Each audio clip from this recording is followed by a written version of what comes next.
If I place this letter in that spot, I can go for a triple word score. She'll counter and go for the double letter score. But if I can just get this in place, she won't even notice the 10-point letter that I've got up my sleeve. Wait, but is this even a real word? What if she asked me to use it in a sentence? It doesn't matter if I've made up a word, it's just a word, right? But words are the foundation of all communication. Words are the backbone of our very nation. Words have defined entire generations. Words have started wars and sealed everlasting peace. It is our words on which kingdoms rise and fall. Words hold authority, each letter a powerful role. Every word crucial, every word influential, every word significant. Every word counts.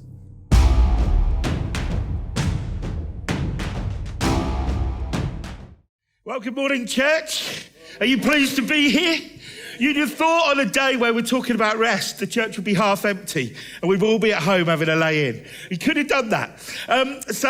Thank you, Helen, for your introduction. So my name's Matt, and I used to be part of this church until kind of stuff happened about a year ago and life came along and redundancies happened. But I stayed in Suffolk, living in Suffolk, and I work for the Anglican Church now, which is this beautiful, glorious and slightly strange animal, but I love working there. I really do. I love the different kinds of people and the different kinds of Christians that actually I get to work with. But one thing that the Anglican Church does really well is it's very good on its stats and its growth figures. And it's very scary, living in Suffolk. About 2% of the population of Suffolk go to Anglican churches, and about another 3% attend all the other types of churches in Suffolk. Now, I failed my GCSE maths, but I do know that makes about 5%, and about 95% of Suffolk just have no real interaction with churches at all. And so my job really is to go around and challenge some of the churches, challenge and encourage and inspire that if we want to grow, we're going to have to grow by growing younger and to grow in a different way. So I love doing that. For those of you that know me, you'll be pleased to know I still love God, which is good because I'm up here speaking. I still love God, I still love life, and I still love Wonder Woman, just so you know. And I've just spent a week on holiday, which is great, just as we come to speak on rest. I spent a week on holiday down in Cornwall, which I love.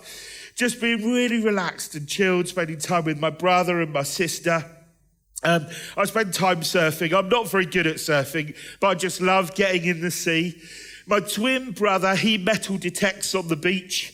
My sister, she loves walking and she tries to con me into walking. You know those people who go, oh, it's just round the corner. Or, oh, if we park there, then it's just a little walk and it's a bit... You know they're lying and you know it's about 5 miles to wherever you've got to get to. My sister does all of that. My mum herds imaginary sheep. That's another story I'll tell you one day. But it's just movies and it's curries and it's drinking wine and it's talking and lots and lots of sleeping, which I love doing on my holidays. And on that note, on sleeping, I was remembering about 12 years ago now, I did some medical research. Not because of any great altruistic values in me, they just paid really well. So I thought, I'll do that.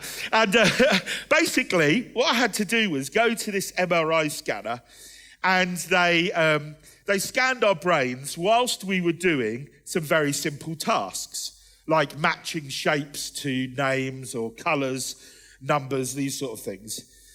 And then 3 weeks later, they invited us back to do the same test, but kept us awake for 24 hours. So there was no sleep. You could do lots of things, play games, talk, but they were on you, so you couldn't sleep at any. And then they did the scan again to see what would happen, which is quite intriguing, what would happen. What's really interesting is that your reaction time doesn't really change at all, which is quite surprising. Minuscule differences. The reaction time didn't change. The problem was your body was actually going faster than your brain could. So I was pushing buttons for the right pictures, but kind of 3 pictures behind. So all the answers were wrong, but kind of right, but 3 questions behind. It was very strange, because you see, and we've all felt that, haven't we? Maybe jet lag, maybe just having children and not getting enough sleep, and you feel like you're kind of in this zombie phase, just going through. And lack of sleep can be changed by just having enough sleep. But sleep and rest are not the same sort of thing. You see, rest involves our emotions. Rest involves our relationships. Rest involves our performance. Rest involves our soul. And we're in this second week of this series, small words with really big implications. And last week, Steve spoke about love, and I'm speaking about rest. I don't know if that means I'm better at resting than loving. I don't know. But, you know, there are some of you here I know that would just kill for a good night's rest. Maybe your parents with young kids. Maybe you're an old man and you have to get up 4 times in the middle of the night to go to the toilet. I'm heading that way. Not quite there yet, but heading that way. And of course, you know, sleep is really important in the world of rest. But don't just think that it's about having 8 hours good sleep at night. Rest is way more important than that. It affects our spirits and our relationships as well. And I don't know how you feel about this idea of rules and laws. You know, a lot of people will go, you must get 8 hours sleep a night, or you must do this, or you must do that. I don't get on very well with rules and laws. I'm a bit of a rebel at heart. And I tend to go along with most of them just because I don't like the consequences of breaking them. But as I was thinking about this idea of rules and laws and the commandment to have a rest, I was looking at some of the rules that there are still in force, apparently, in the UK. No cows can be driven down the roadway between 10 a.m. and 7 p.m. unless you have prior permission of the Commissioner of Police. Did you know that? All land must be left to the eldest son. Yeah, some quiet here, isn't there? You know, I ain't leaving. Since 1313, MPs are not allowed to don armour in Parliament. Maybe they should at the moment, right now. I don't know. All English males over the age of 14 are to carry out 2 hours of longbow practice a week, supervised by the local clergy. I could do that job. I reckon I could do that one. A bed cannot be hung out of a window. Helen, okay? No beds hanging out of a window. It's illegal for ladies to eat chocolates on a public conveyance. So ladies, no eating chocolate on a bus. Any boy under the age of 10 may not see a naked mannequin. These are still rules, apparently, laws in our country.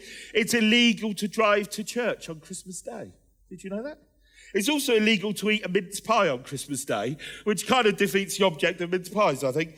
And in line with our talk today, with the exception of carrots, there are still restrictions on sale of goods on a Sunday. But carrots apparently don't count. You can buy carrots whenever you like. The reason I talk about those rules is they're crazy now. We look at them and think, why? I mean, they don't fit our life right now. It's like we've gone beyond that. But at a time in our history, they were important. I can't think why, but they were important. At a time in our life, they meant something to us. And in fact, our laws and our rules help glue society together and help keep society cohesive and working. At a time, they were important, and now they're not. And when we look back at the history of the Bible, when we look back the history of God's people, when you go back to the beginning part of the Bible that we call the Old Testament, you can see that God gave some rules to his people. Way back in the history of God's people, God led his people out of captivity by a guy called Moses. And they were led out. And it wasn't just a small family group. It wasn't 10 people or 20 people. Probably 600,000 men or so left Egypt, left captivity, and went out into the wilderness to kind of carve a path of their own. And of course, the numbers grew quickly because you needed something to keep you warm on a cold winter's night. So 600,000 grew quite quickly to maybe 2.5, 3 million people. And 3 million people need rules, by which to live by. Not to be restrictive, but to keep the society working. And so God actually gave what we know as the famous 10 Commandments to Moses. Rules to shape the community and look after the community. They're more than just practical rules. They're rules about relationship, and they're rules on how to connect back to God. And when we look at those rules now, and you can find them in the book of Exodus in the Bible, Exodus chapter 20, even if we're not used to being in church, even if we wouldn't call ourselves a Christian, you can look at most of those rules and go, yeah, I kind of get why they're there. Have no God before me, the first one. Well, we kind of get that. We kind of understand that if we make something else our God, whatever that is, it won't bear the weight. It will collapse around us. If we make our spouse our God, sooner or later they'll let us down. And so that'll collapse. If we make money our God and strive after money, sooner or later that will collapse. If we make our children our God and provide everything we can for them, sooner or later they will let us down. So we kind of get why that rule's there, and don't be a liar. We kind of get that because it breaks down relationships. Leave your neighbour's wife alone. Yeah, we understand that. It breaks down relationships if you break that rule. But then right in the middle of the 10 Commandments is this verse that says this. It says, remember the Sabbath day. Remember to set it apart as holy. For 6 days you may labour and do all your work. But the seventh day is a Sabbath to the Lord your God. So is that a rule that we could just go, oh, forget it. It's like mince pies at Christmas. It doesn't mean anything to us now. Or is it actually really important and we've lost the significance of it? It continues on it. You shall not do any work. You or your son or your daughter or your male servant or your female servant or your cattle or even the resident foreigner who is at your gates. It's like this day is to be different. This day is to be special. Shoved right in the middle of these important commandments to keep society together. And already you're probably thinking, well, there's kind of some theological problems with it. You know, on the seventh day, God rested. Or did God get tired? Well, of course, God doesn't need to rest. He's not physically tired. But he's commanding it. And remember, these are called commandments. They're not called 10 suggestions for life. They're called commandments. There's some principle behind why he's ordaining this. And actually, he gets quite aggressive. God gets quite aggressive about this. If you're bored of me already, you can turn to the book of Leviticus, and he tells us that if you will not stop, if you will not rest, if you will not take time to celebrate, I will destroy you. That's a bit scary, isn't it? Actually, God's saying this resting principle is really, really important for his people. And as you go through the Old Testament, this early part of God's story, you see the application of these verses on a Sabbath day, which for them was Friday evening till Saturday evening. And it got more and more complicated. It got more and more prescriptive. They were so desperate not to break the law that they built up laws around the law and laws around the laws around the law so that they were nowhere near breaking it. And in fact, even today, if you go to Israel and look at strict Jews applying this rule, they don't even turn on a light switch because that's work. You know, they won't get into a lift because that's work. You know, and it's like laws on laws on laws. So maybe they've lost the heart of what this is about. Now, the following book to the book of Exodus is a book of Leviticus. And Leviticus really is just the working out, the practical working out of all of those laws. It's like, what does this law mean if I've got some sheep? What does this law mean here? Leviticus is just the practical working out of the 10 Commandments, really. What will it look like for me and my family? What does it mean for my possessions? My neighbours are having a go at me. What shall I do? And that's what the book's about. And so you see they're trying to work out the application of the Sabbath rule in their society right now. So what should we do? Am I standing here saying, right, we've got to go back to an Old Testament time? We've got to follow the Sabbath rules like the Old Testament Jews did. No work at all, no homework. Young people are cheering at this point. No shopping, no cooking, no TV, no work at all. And then what happens if our no work causes other people to work? You know, the electricity board, somebody has to keep the lights on. What about phone companies and church leaders? You know, it all gets a little bit complicated. Fortunately, we don't just have the Old Testament. We have the New Testament, the new story, the new promise of God. And as Christians, our focus comes onto the New Testament and how Jesus lived out the Old Testament rules. The Old Testament provides the history, the backdrop to Jesus. In effect, it's the dark world on which the light of Jesus shines. It's not a different God, but it's showing the outworking of what it means to live by him. In fact, the Old Testament shows us we can never manage to just live by the rules. We can't do it.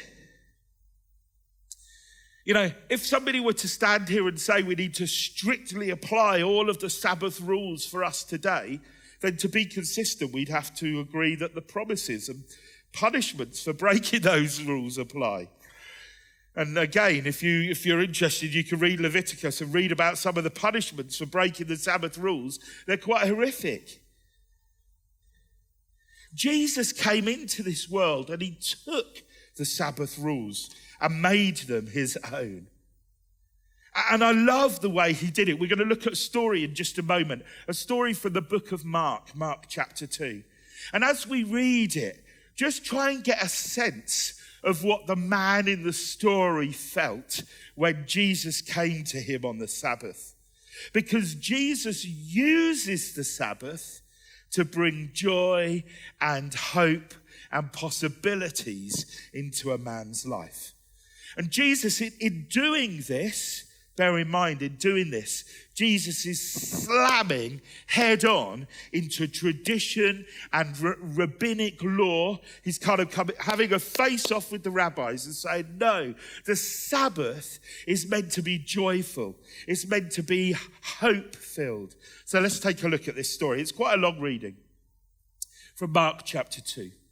Jesus was going through the grain fields on a Sabbath, and his disciples began to pick some heads of wheat as they made their way.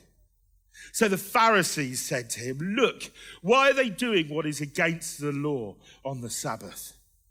And he said to them, have you never read what David did when he was in need and he and his companions were hungry? How he entered the house of God when Abiathar was high priest and ate the sacred bread, which is against the law for any but the priest to eat, and he also gave it to his companions. Then he said to them, important words here, then he said to them, the Sabbath was made for man, not man for the Sabbath. For this reason, the Son of Man is Lord, even of the Sabbath. Then Jesus entered the synagogue again, and a man was there who had a withered hand. They watched Jesus closely to see if he would heal him on the Sabbath, so that they could accuse him. So he said to the man who had a withered hand, stand up among all these people. And he said to them, is it lawful to do good on the Sabbath or evil, to save a life or to destroy it? But they were silent. And after looking around at them in anger, grieved by the hardness of their hearts, he said to the man, stretch out your hand. He stretched it out, and his hand was restored. A great story, you know, this man with a withered hand, you know, his place in society was nowhere. And suddenly Jesus gives him joy, gives him hope, gives him possibility, gives him a future. And I love the way that Jesus kind of quotes scripture to people who are experts in scripture to show them how wrong they are. It's a constant practice of Jesus, particularly the book of Deuteronomy, actually. He quotes Deuteronomy to men who've memorized Deuteronomy to prove that what they're teaching out of Deuteronomy is wrong. I love that. And it's that monumental verse. The Sabbath was made for man, not man for the Sabbath. And that rolls through history to us now. Jesus didn't come to abolish the Sabbath. He didn't come to say, the Sabbath's not important.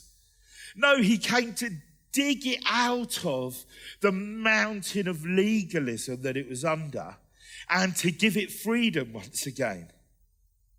Give it freedom for the Sabbath to be a blessing to us rather than a burden to us. If you're there thinking, no, it's the Sabbath tomorrow, and that means we can't work, or that means I can't turn on the light, or that means I can't play my computer game or watch a bit of telly, or that means I can't do that, then it's not a blessing to you anymore. And it's meant to be a blessing. It's a day for showing mercy, a day for joy and hope and good. It's the reset button on life.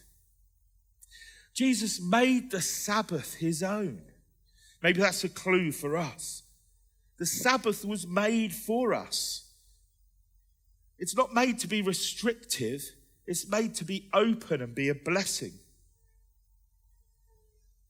The law isn't a negative thing. I'm not saying that the old law was negative. It's not negative. You know, the law wasn't put in place so that God could look down on us and go, right, Steve Irwin, he didn't look after the Sabbath well enough. Right, it's tsunami on Steve this week. You know, that's not prophecy, by the way. Just so you know, that's not what it's about. I'm not saying the Sabbath was built. It was built to kind of. It wasn't created to rob us, but it was created to show our relationship with God. The law is meant to be about life, but it ends up being about death. And Jesus takes the law and he doesn't dispose of it, but he brings life to it. And that's to do with who God is. Our universe, our creation, the largest reaches of space, through to the tiniest blood cells in our human body, are all created with rhythm. They're all created with repetitive flow. Seasons come and go. Things are born and die. And that's a reflection of God's heart. God has a rhythm and a repetitiveness. That's one of the things I've actually learned in the Anglican Church. The joy of repetition sometimes. And at creation, there's 6 days he created, and on the 7th he rested.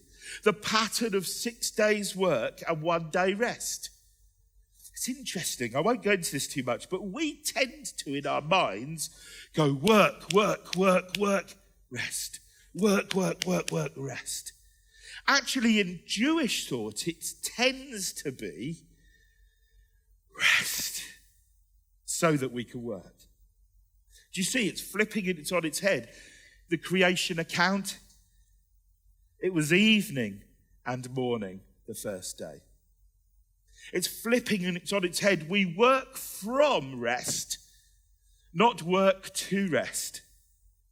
It's quite an interesting thought. What Jesus did was take the Sabbath idea and mold it to fit him. In fact, the early church did that. When the early church got together to celebrate Jesus' death, do you think society just changed their Sabbath day from Saturday to Sunday? Of course they didn't.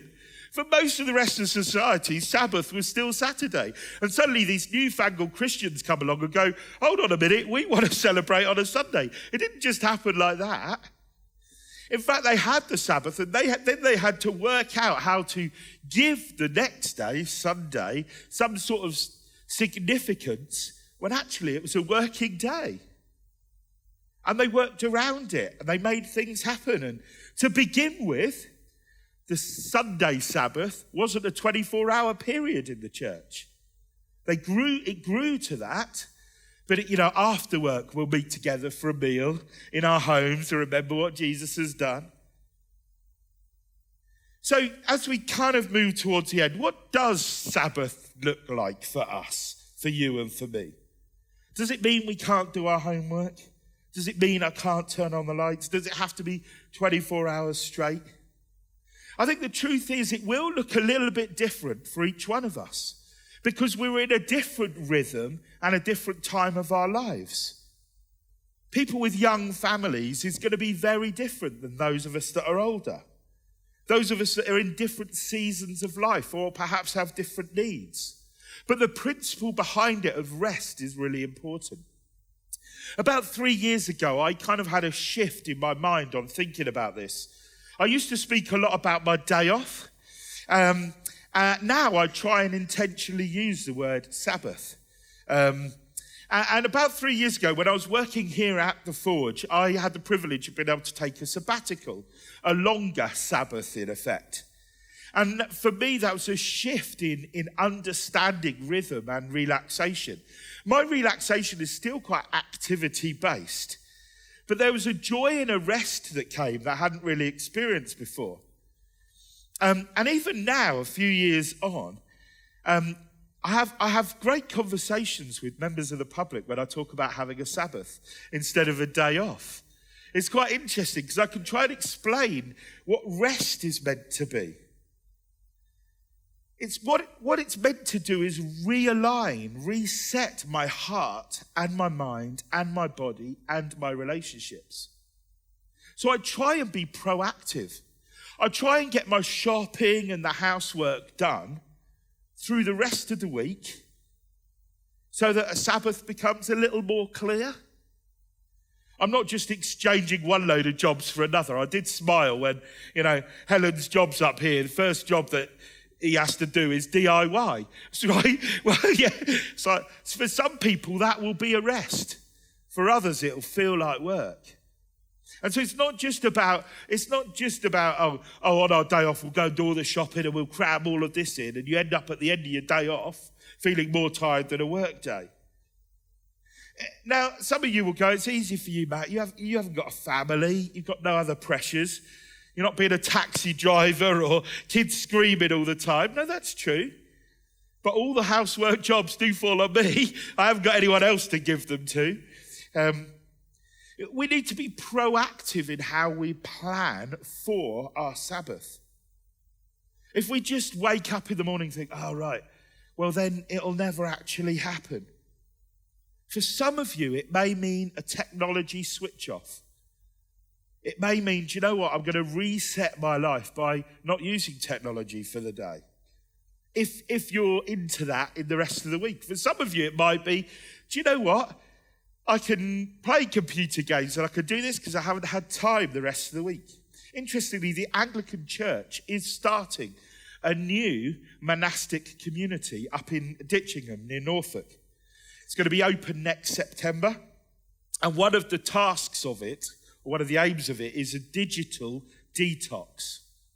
So people are going to be able to go there and switch off. Not that there's anything wrong with social media, but it tends to control us rather than us controlling it. So it's saying we're going to have some time away up there where it's a digital detox. To keep it holy. The word holy means something. The word holy means being set apart. So when God is holy, he's set apart from us. When we try and make things holy, we're making them set apart. And going deeper, God calls the Sabbath a blessed day or a hallowed day. What does it mean for God to bless a day? I mean, wouldn't that be incredible if we took Sabbath seriously? God says, I'm going to bless that day for you. I'm going to hallow that day. Hallow means sanctify. It means I'm going to set that apart. I'm going to have an extra blessing on it. My hand's going to be on it. I mean, what would that look like in our lives if God actively blessed and hallowed and sanctified the day that we'd set out for him? Now, just as I come to the end, there's something even more important about the Sabbath. You see, the Sabbath is actually a shadow for something else.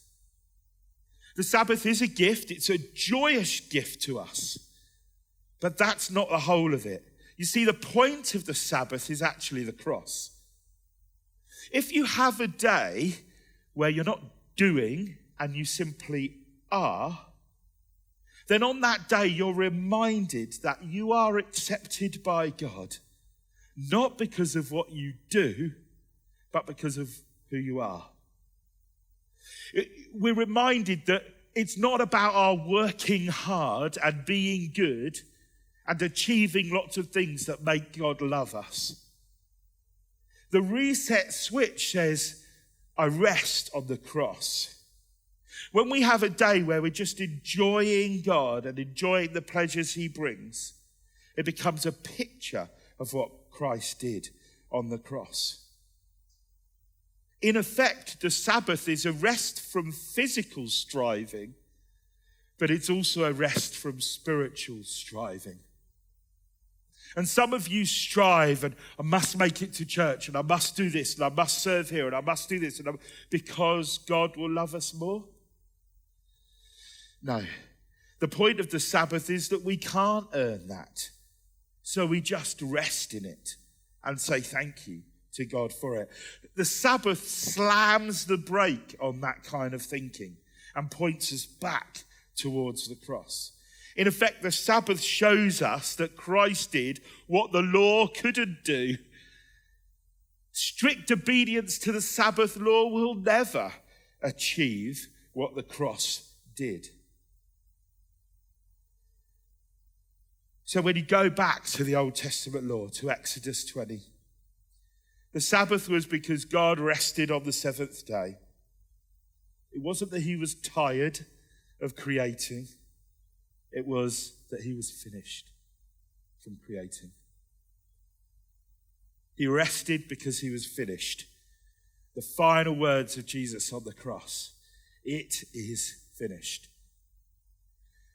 So as we finish, and as the band begin to kind of come up, there are 4 questions I'm going to put up here that maybe you want to take note of. Maybe just have in the back of your mind when you're tempted to busyness, when you're trying to work out, is this work or is this leisure? You know, for some activities, for one might be, just think through these. There are moments in our lives where there's no place I'd rather be than right here, right now. Could be playing a computer game. Could be walking on the beach. Could be eating pizza with friends. There's nothing I'd rather be doing. There's no one I'd rather be with. Almost this is a moment that I will remember well. In my life, my personal life, sometimes it's after joyous exhaustion. You know, when I've come out of the sea with my sister and we've been wave jumping, as we've done for 35 years of our lives, you know, on holiday. There's no place I'd rather be than that moment with her. There's nothing I'd rather be doing, and there's no one I'd rather be with. But it might also be the Bay View Inn in Cornwall with a pint of cider in one hand and a packet of pork scratchings in the other, watching the sunset with my twin brother, as we've done for years. There's no place I'd rather be. Nothing I'd rather be doing, or no one I'd rather be with. Maybe it's walking in thunderstorms with my friend Katie, who we've been doing it for kind of 15, 20 years now. Whenever there's a big thunderstorm, we phone each other up and go for a walk in the rain. Maybe it's hunting Nessie at Loch Ness, which I try and do. Maybe it's playing Risk with my friends. Whatever it is, at that moment, these things come into focus. And it's really easy for our life to be pulled the other way. When the mythological siren's call happens, or it must be, I must just check the emails, or I must just do this job, I must get another load of washing in, text message or list this jobs. I want to value where I am, what I'm doing, and who I'm with. But it takes unusual courage to be different from those around us. To stop and rest and play in a culture where exhaustion is seen as a status symbol.